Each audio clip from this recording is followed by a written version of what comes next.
I just wanted to say I am so pleased to be here tonight with you. I hope you've all been enjoying the summer program so far. And I hope you enjoy the rest of your stay in Ann Arbor for those of you who will not get to be here once the football season starts. That's what we call fall. I am going to talk to you tonight about a research project that I've been engaged in for a number of years. Actually, it predates my arrival at ICPSR, but it's closely related to activities that we're engaged in at ICPSR, building a social media archive. So I'm going to talk to you about this research, which is about using social media data to extract economic information to forecast economic activity, and in particular to forecast unemployment and employment. But I am also happy during the question and answer, if you have other questions about ICPSR, thoughts, comments, I'm always interested in hearing your feedback. So I'm going to tell you today about a project which we are now calling Things Fall Apart, learning about a changing economy from instability and a social media nowcaster. This work is joint with a number of other people. Some of them are computer scientists here at the University of Michigan and at Stanford University, and some of them are economists here at Michigan. And it has been supported by both the National Science Foundation and the University of Michigan's Institute for Data Science, MIDAS.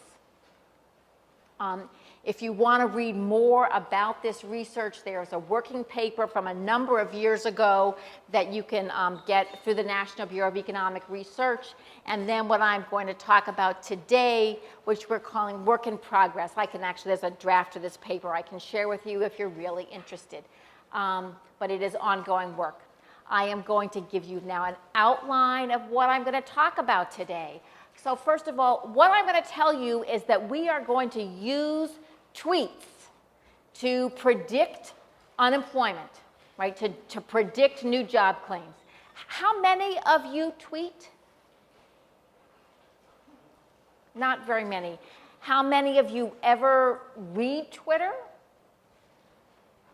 How many of you hate Twitter? How many of you post on some kind of social media? Yeah. So I have to say, when we started this project, I did have a Twitter account. I think I might have been the only member of our research team. Even the computer scientists didn't have a Twitter account. But I assure you, I didn't tweet about my job for Twitter. I would only tweet about where the soccer practices were going to be when they got moved from the rain to the inside out. And at the time when we started this project, I think a lot of uses of Twitter were for fairly local, personal projects. But obviously Twitter gets used in all kinds of ways today. And one of the interesting things, and I have to say one of the things I expected would be a problem, though it's not what I'm going to focus on today, that we'd find is that there's obviously a change in how any social media platform gets used over the life of that platform. And because these are new things, they change pretty quickly. So I have to say, I started out this project quite skeptical that anybody was going to tweet about losing their jobs. Or finding jobs, or getting fired, or getting laid off. It turns out that was wrong. There's a lot of tweeting about job loss and about job discovery and about hiring and firing. And it is, in fact, possible to extract that content in order to forecast social and economic activity. So I'm going to talk to you about how we did that and then the kinds of problems that we ran into. Some of those problems are unique to this project, but what's I think really important about this is that a lot of them are not unique to this project. A lot of them are quite common across projects that are trying to use all of the vast amount of free information that is out there in social media to try to say something about the social world in which we live. So I'm going to talk about why you'd use tweets to talk about unemployment. I will talk about how you actually do this. Not that I did it. This is what we have graduate students for. how we turn the tweets into data, and we'll talk about the process, what worked and what didn't. And again, it may be a little bit different when people think about big data. There's actually a whole lot of real human intervention involved in this, and I'll talk about that. And then I'll talk about how the University of Michigan Job Loss Index that we created. And then I will talk about things fall apart, why they fell apart, and what the implications are for using social media for studying social phenomenon. Okay, so the idea is that we are going to create a Nowcaster. So a Nowcaster is something which forecasts what's happening right now, right? Instantaneous. So I don't know how, I'm an economist. I don't know if any of you are, but if you know anything about economic forecasting, you know a couple things. One is there's a lot of, in the short run, economic forecasts are actually pretty good. They can forecast what's going to happen tomorrow or the next week, but really we'd actually like to know what's going to happen next quarter or next year. And we're often basing that, in fact, we're almost always basing that on information that at the best comes out quarterly, comes out annually. I always, so when I teach about how we calculate things like gross domestic product, I would always teach this in the winter semester. We don't call it the spring semester. That semester between January and April is not spring here in Michigan. It is the winter semester, and you'd be in that semester, and I'd say, what was GDP last year? And the answer is, we don't know, because there's a very long lag between when the end of 2017 is and when we know what the total output of the US economy was in 2017, right? And forget about asking. People think that we know sort of like these numbers just sort of come down from heaven. How much did Michigan produce? How much we don't know. It's very hard. It requires using all kinds of human intervention and estimates and guesstimates to do this, and it takes a long time. So we'd like to know sooner, right? So we want something which is a Nowcaster that we can get really pretty quickly. We'd like it to be able to estimate something which we really care about, like are people losing their jobs, right? And so what we did was to benchmark, what our benchmark was not GDP, which comes out on a quarterly basis with long lags, but something which actually comes out much more quickly, comes out on a weekly basis, and is actually a very simple, as these things go, number, and that is the number of new claims for unemployment insurance.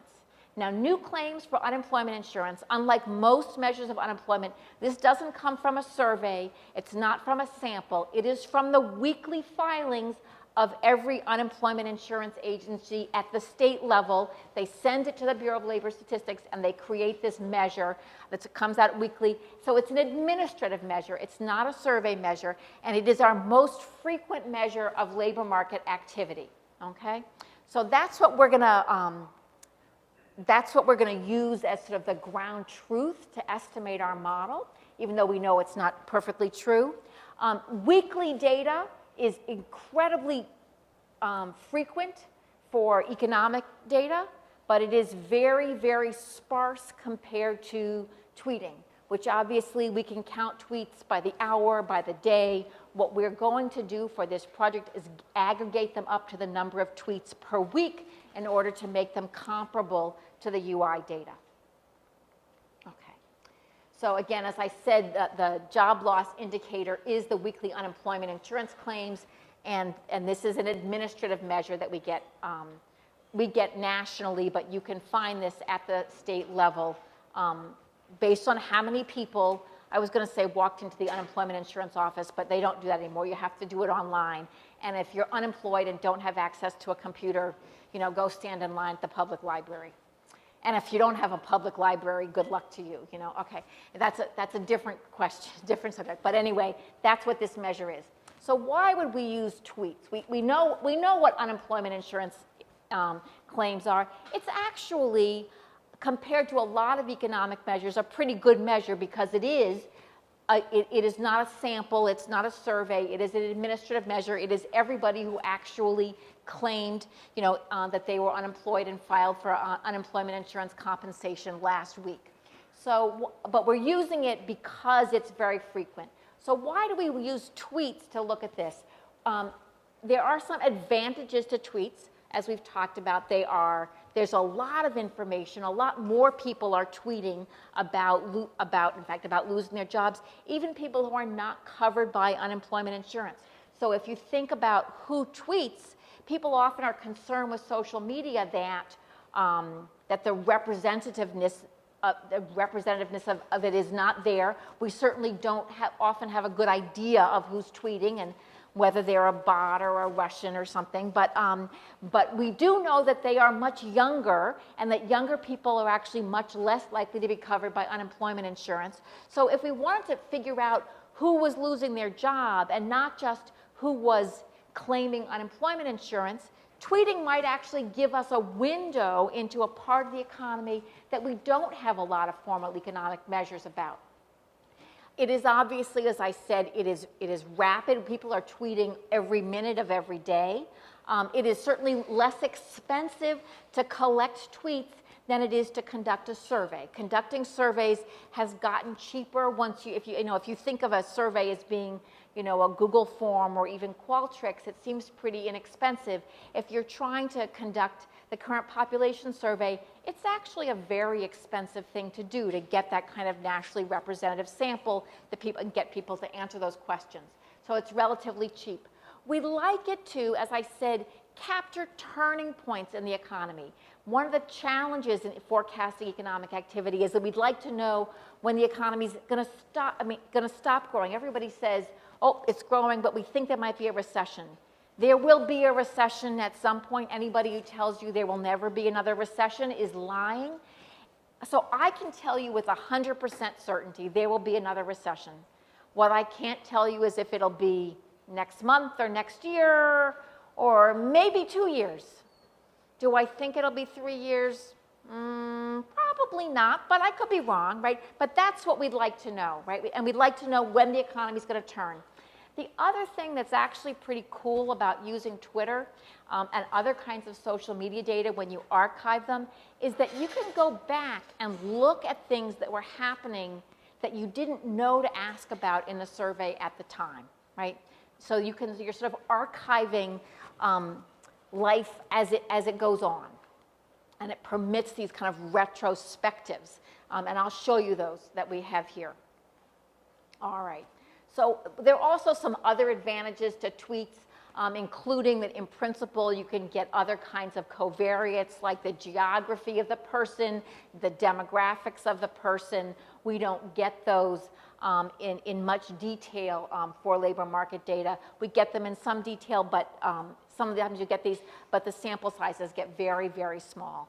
And certainly in terms of detailed geography, if we want to know about people losing their jobs in Ann Arbor, there are no data on that, right? So you could imagine doing those kinds of things. And it's possible to extract that information either from the metadata in tweets or the device that the person is using. Obviously, people do lie in their Twitter profiles. You may have heard about that. So that, if it says that you're, 35, you might actually be 12. And you might say that you're in the North Pole, but really you're in Ann Arbor. Sometimes people often use profiles from social media in these analyses to try to infer demographics. But we all know that those are incorrect, and so there are other computer scientists have done some really interesting work on how you impute those kinds of things. And just as a side point, we don't do this in this project, but the most effective way of, the most accurate that we believe way to impute your age and gender in social media data is from your network, the people that you interact with, who you follow and who follows you. So I thought that was interesting. Anyway, all right. So sometimes people ask what's the difference between what we're doing here and, say, Google Trends. And just to give you just a couple differences, there are many.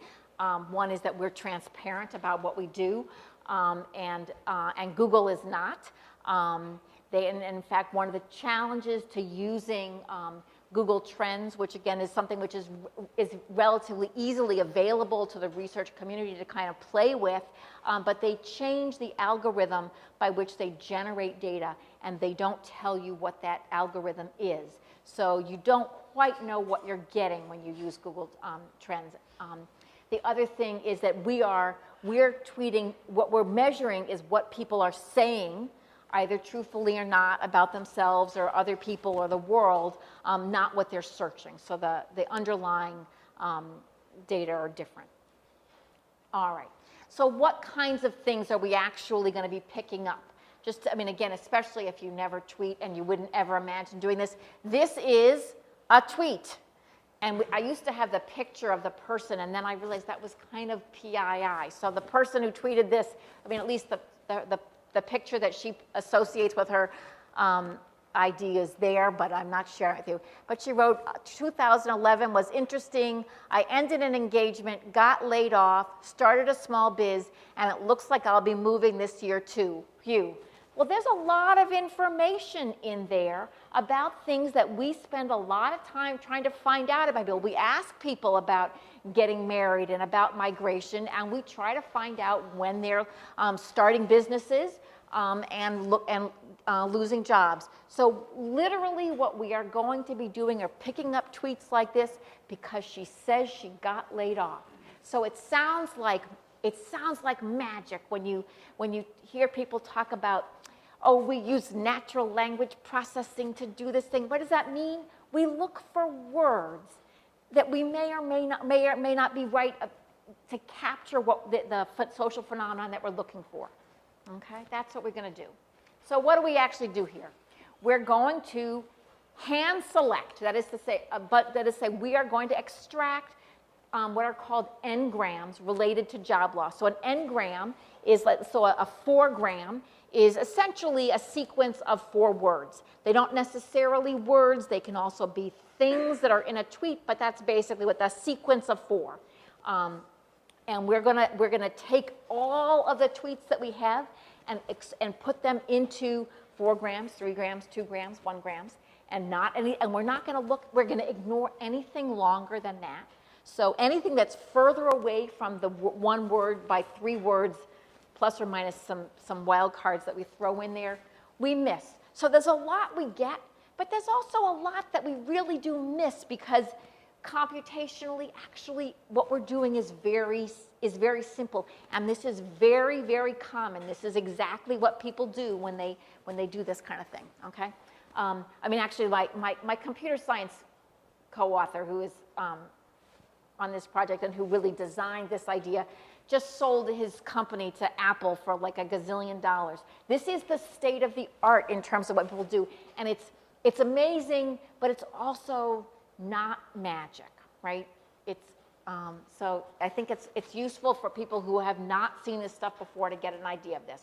So we are going to extract a whole bunch of n-grams, and what we're going to do, in fact, in this exercise is to look for words which experts, that means a bunch of economists sitting around the table, plus some people that we asked, said, what would people possibly say if they lost their jobs? What kinds of words would they be tweeting, right?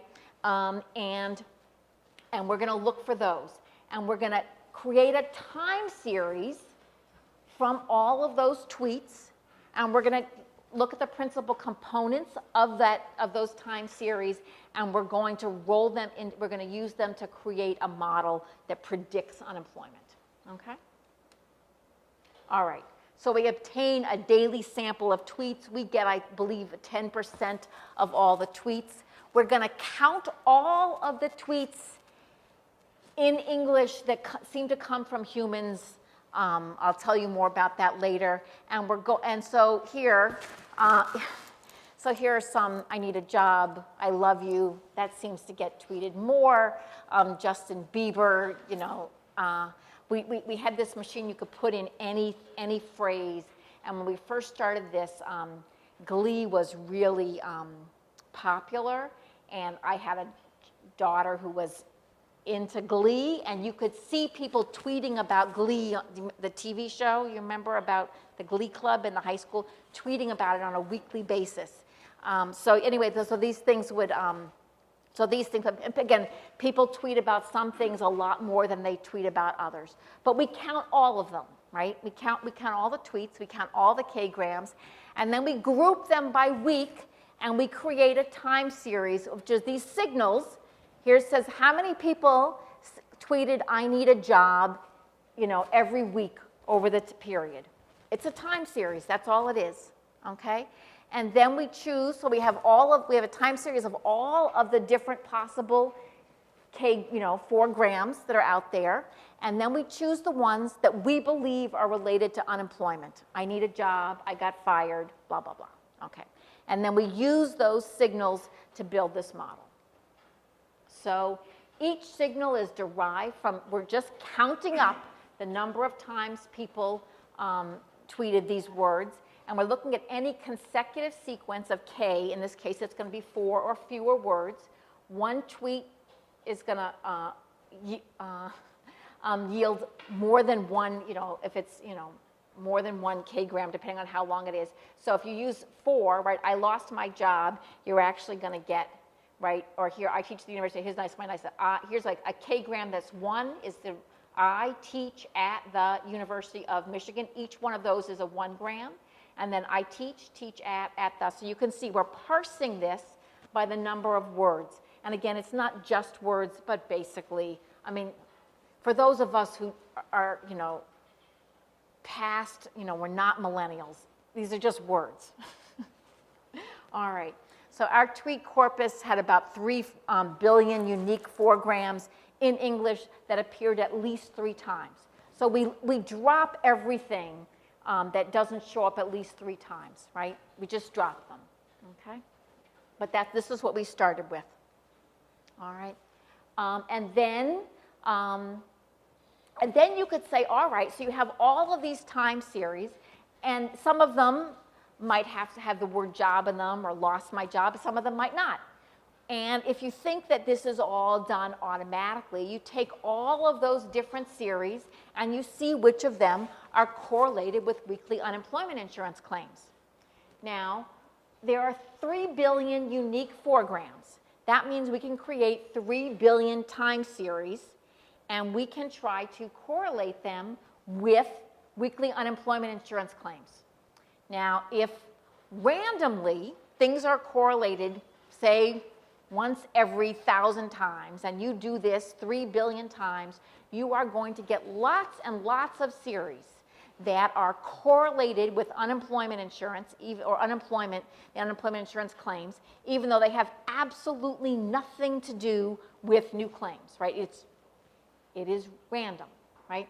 So I kind of thought, oh, well, again, when I started this, that the magic is that maybe people are just tweeting more because when they're unemployed, they're going to the movies. And we'll pick up that there are more somethings that have nothing to do with unemployment, but that will tell us that people are losing their jobs. We are not at a point that we can do that. That sounds very nice, but the truth is that the ground truth that we have, at least for economic phenomena, is much too sparse to do that. So instead, what we did was to say, okay, let's take all of these 3 billion time series and let's extract those that we think that an informed human being, an expert we called it before, would think to have something to do with unemployment insurance. And so what we did was we created phrases, and we looked for those phrases in our n-grams, and we created those, and we used those to make signal, right? So I lost my job, I need a job, I want to work, right? Those are things, right? Here, and these are not all actually, but these are most of the series, the words that we looked for. So axed, canned, downsized, outsourced, pink slip, lost job, been fired, laid off. These all had asterisks sort of around them, and they were concatenated, so they could be not just in the past tense, the way that this is here, but that's essentially what we're doing, is that we're aggregating everything about AXT that's a 4-gram into this, right? For job, we actually did separate out lost job and fired job. There is this guy named Steve Jobs who people tweet about a lot. And so you couldn't just use jobs. And then we separated out people tweeting about unemployment and unemployed. And we separated those out and created a different signal for those. And that's because on a monthly basis, the Bureau of Labor Statistics announces the employment situation report. And that is the monthly estimates of what the unemployment rate is for the country. And then people tweet about that. And so we actually had to control for people tweeting about those public announcements when we get to our estimates. How am I doing time? Okay. All right. So again, you can see we have all these wild cards in there that allow us to so that you get a more expansive set than you would think just looking at those words. All right. We excluded some things like fired, as in fired up, and insurance and benefits also seem to pick up other things that did not have anything to do with losing their job. So there were certain things that we look at, and we look at them in context when we see that. Is the next, yeah. So sometimes you could see that because of the context, looking at the words, and sometimes you could see something about the frequency of the tweet. So people tweet about Steve Jobs a whole lot more, like many, many magnitudes, order of magnitude more than they do about losing jobs in aggregate. So when you see terms used like that, it kind of signals to you there's something else going on. All right. So what did we do? Again, we had about 10%. On a daily basis, we get 10% of all of the tweets. And this is called the fire hose, or a subset of the fire hose. And we've been doing this every day from June 2011 to the present. So we download them and we archive them. And then we update our website. We aggregate them weekly and we update our website. We actually have more than 20 billion tweets, but I haven't updated my slides and that to the current number. So, that's what we do, right? Again, it sounds like magic. It's a lot of data, but you're downloading everything, 10% of what people tweet and aggregating them into weekly counts. All right? And then once we've sort of aggregated them into what we think of as coherent linguistic meaning to conserve degrees of freedom, we're going to aggregate. We're not treating lost job, and we combined the different phrases that were essentially the same into a single time series signal. And then, because otherwise you'd still have way too many different signals that you would use up your degrees of freedom. And we did a principal components analysis. We standardized the tweets. And actually, I should say, does it say it's here? It doesn't say it here. What we're looking at is the number of these relative to the total number of tweets. So what's the ratio of the tweeting about losing your job to the total number of tweets that week? And how does that fluctuate over time? And then we create this, well, you'll see. Here, okay. So here is here are the signals that we have. Again, we're sort of aggregating all the different things that say laid off, all the different things about been fired or fired star job. There are these stars, people do have some colorful words that they use to describe that sometimes come in between, or after or before or all of the above. But you can see, so this is the weekly rate per million tweet. So people tweet that they have been axed sort of on average, they were 3.25 tweets about per million tweets each week in our series. And you can see people tweet a lot more. I mean, so they don't say axed very much. People don't tweet, I got downsized. That's just not what people say. They do say something about fired job, right? And then this unemployment comes up, again, it comes up more often on average because it gets used not just about people's own individual experiences, but about the public signal.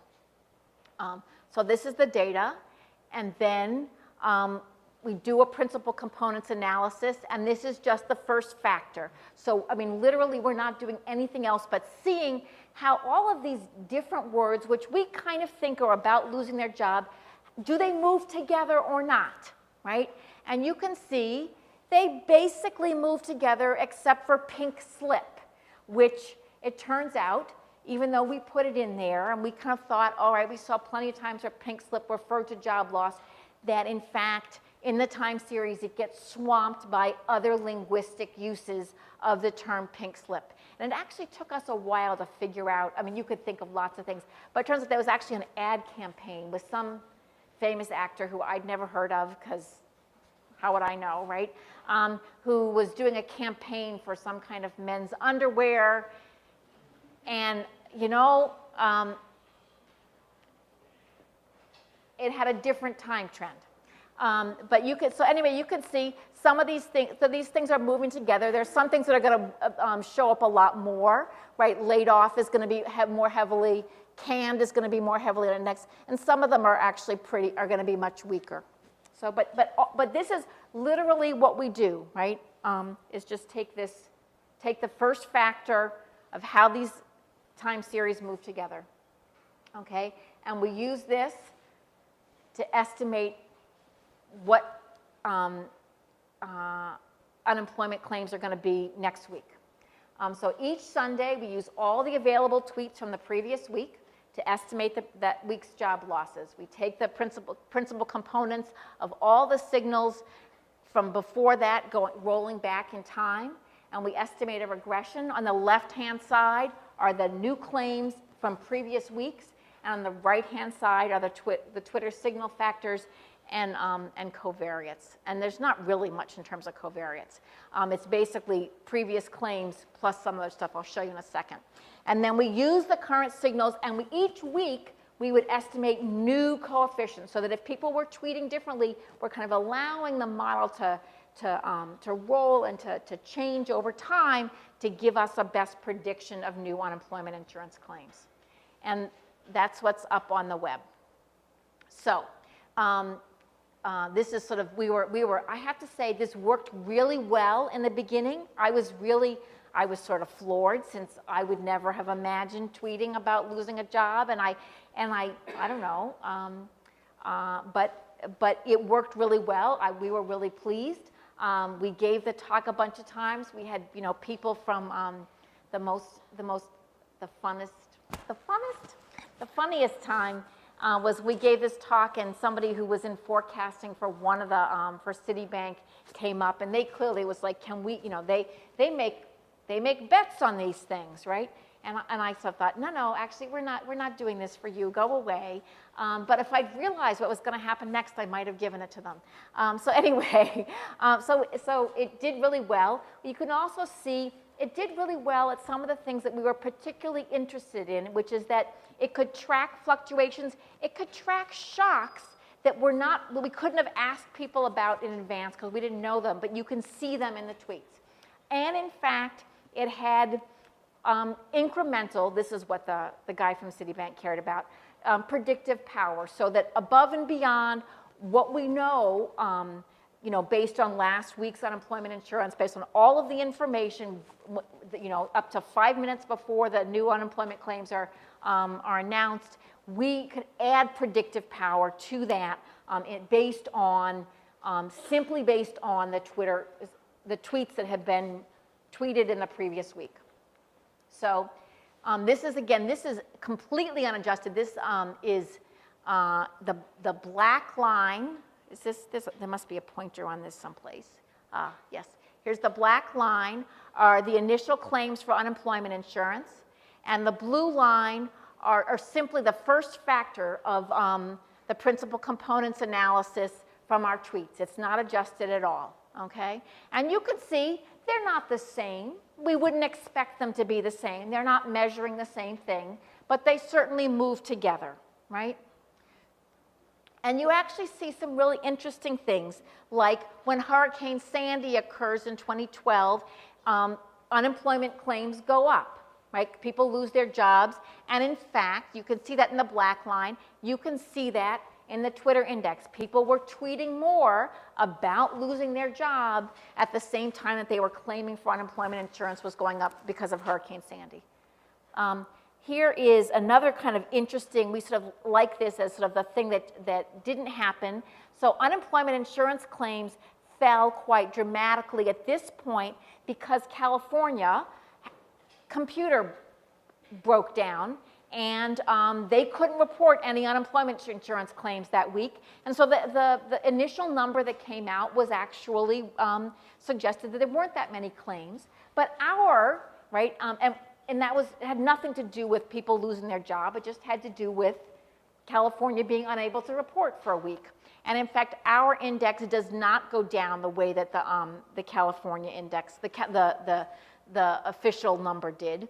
And then the last one here is when the government shuts down, and again, initial claims go up, and our index goes up as well, not as dramatically, but during the government shutdown, when people are filing for claims, there are more people tweeting about losing their jobs.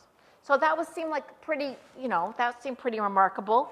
If you look at the regression, you can see what we do is kind of run a horse race between our index and other things that are used to forecast unemployment. So the best way to, if you know nothing else and you want to forecast what next week's unemployment claims are, what you'd want to use are last week's claims, lagged initial claims.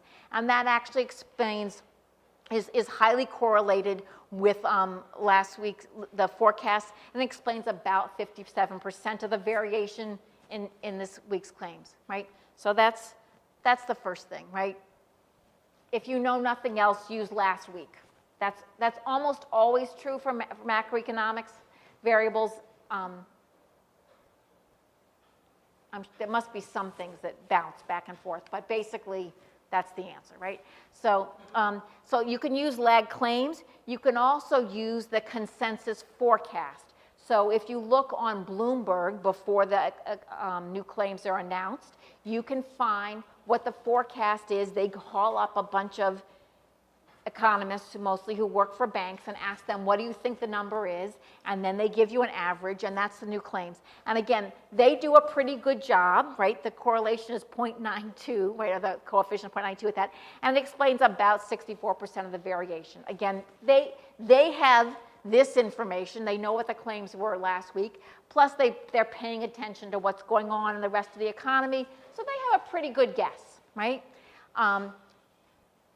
If you look just at ours, we're not going to do, if you look just at our first factor of our principal components analysis, you will see we don't do as well as either of those. But considering what we're doing is taking the first factor of a principal components analysis of a bunch of words about people tweeting about losing their job, we're actually, it's pretty amazing. I mean, there's nothing about this factor which is using the weekly unemployment claims, right? What we're looking at is how these tweet series, these tweet signals are varying with one another, right? And they are actually clearly moving with new claims, and they explain about half the variation, right? If you put them all together, what you see, if you put all of these things together in this kind of a horse race, you see last week's claims become less important, because that's all of that information is actually incorporated into the consensus forecast. Ours are still correlated, and in fact, we're able to explain about, a little bit more than you could using any one of these things by themselves. So there's some incremental information in there. All right. So that was, I thought, that's kind of amazing that you can extract content from people tweeting about losing their jobs just by making up a bunch of words. And that went on for, I don't know, a year or two, and it seemed very exciting, and we should have sold it at that point. But we didn't, because we were academics, and we watched, and we wrote about it, and we thought about it, and then it stopped working. right? And initial claims, the economy is recovering, initial claims are going down, they're going down, they're going down, and our index is not going down. People are still tweeting about losing their jobs. And we had a lot of hypotheses about why these might be happening. My initial hypothesis was that, well, the economy is not really improving as much as people think. And, you know, there's, you know, people who are tweeting are in more of an informal market, and somehow that's getting worse, and right, that was wrong. I mean, that may have been happening, but that's not what was going on. We talked a lot about how people's use of Twitter was changing, and we did a bunch of things to look at that. I'll show you a couple of them. It turns out that was also not what was going on. What was going on was that the economy was changing in ways that any economist, including the economists who were on this project, could have told you. And in fact, in our papers, we had talked about how this would change as the economy recovered, but it wasn't in our model. And I'll show you why. And the wonderful lesson about this for all of you who are social scientists is that it means that social science still matters, right? We can't just be data analysts or computer scientists. So this is when these are things fall apart. So here are initial claims. The economy's getting better. It's getting better. Our index is not falling. What's the matter? Why is it diverging like this? And so we did a bunch of things. So the first thing is we thought, well, maybe there's a problem with how people are tweeting, right? Twitter is becoming more international. There are non-English language things.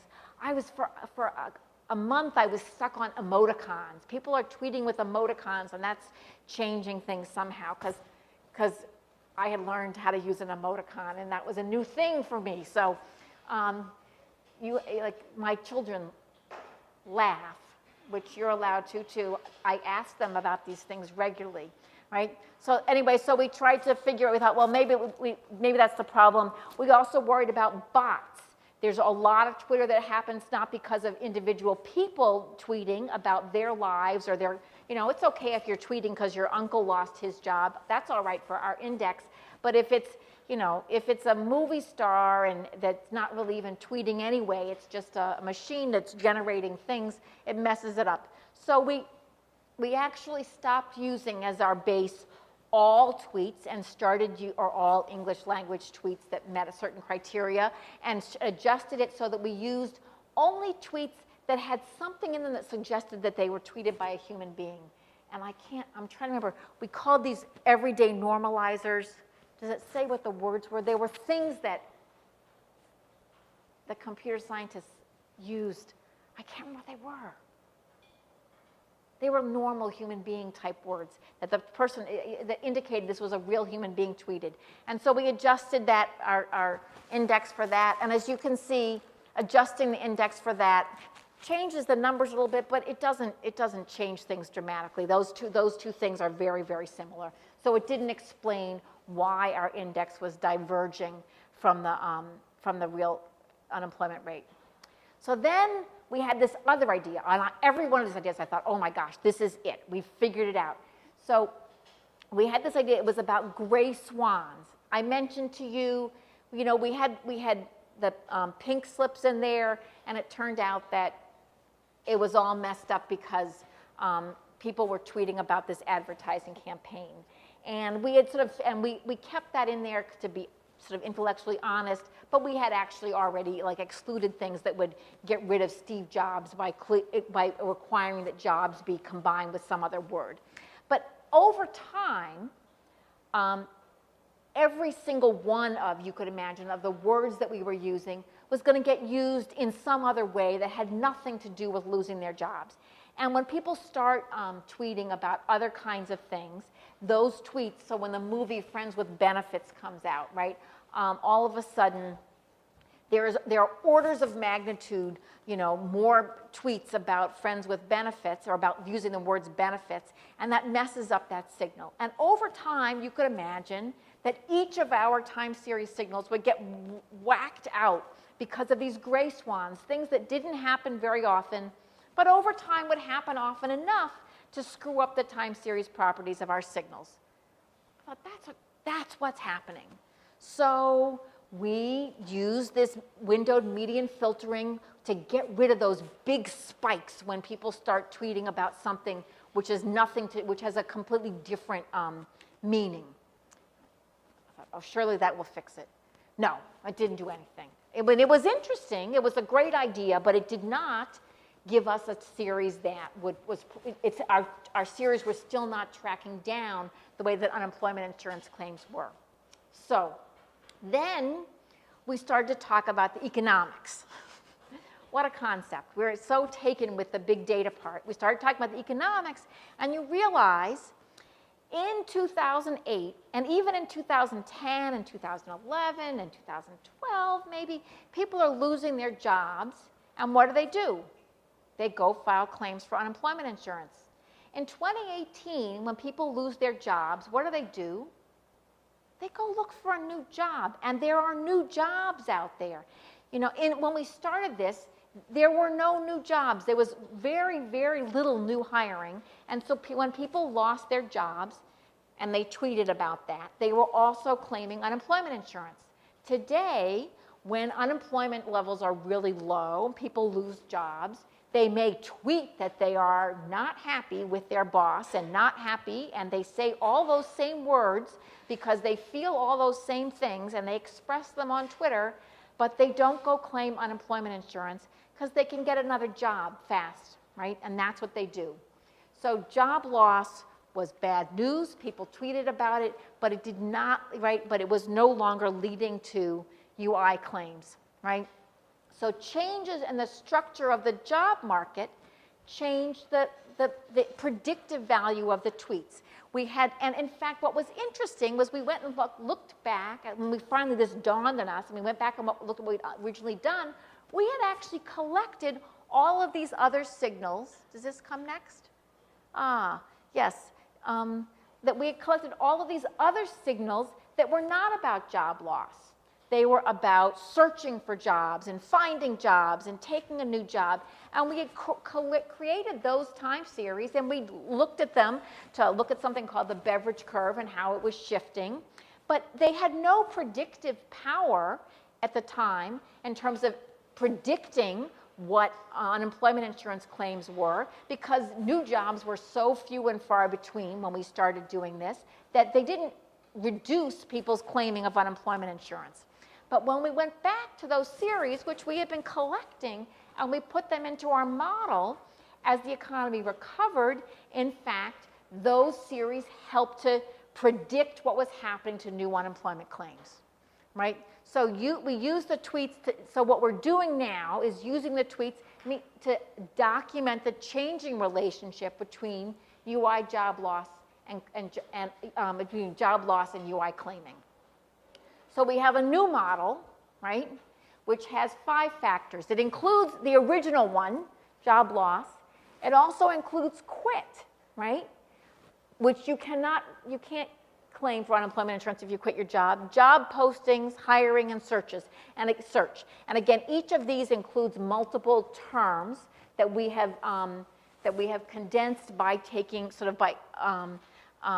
doing a principal component analysis into a single, and we take the first factor, and we use 5 different factors for a forecasting model, and lo and behold, it works a lot better. So here's our original, here's our original model with just job loss, right? And you can see it suggests that no new claims jobs are really bad, and this one is not so bad. And then the new model also includes quits, posting, hiring, and searching, and you can see all of these are trending up more because people lose their jobs and they move into other things.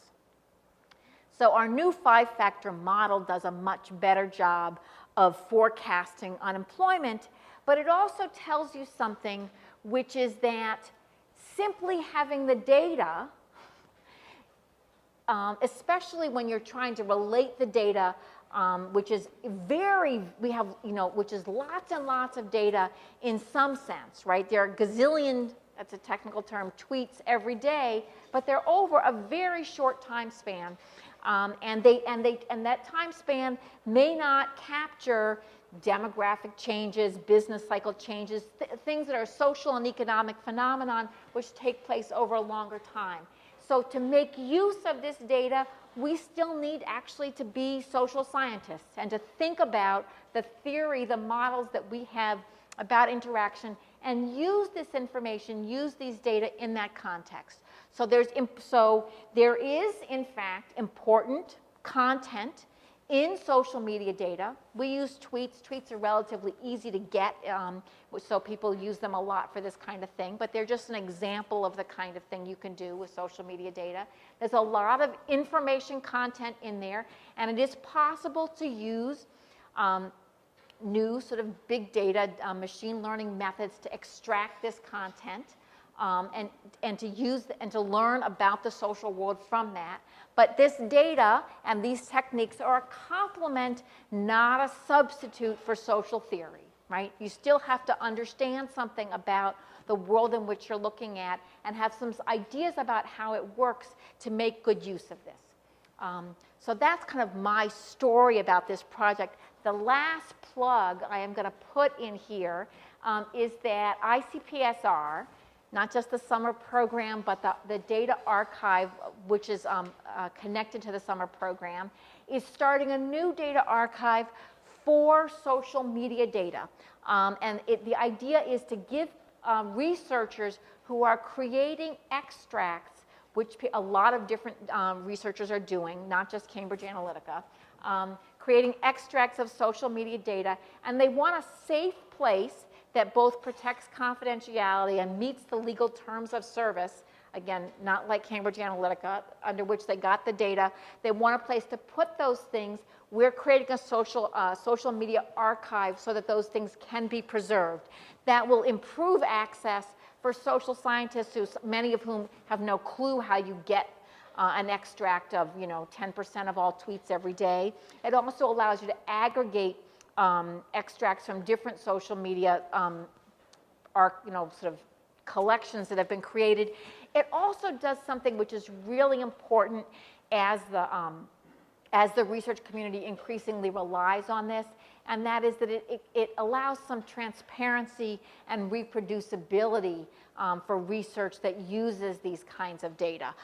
Because right now, I tell you, I use 10% of all tweets in our hose. There are many, many researchers around the world who are every day getting 10% of all the tweets, but they're not necessarily the same ones that I got.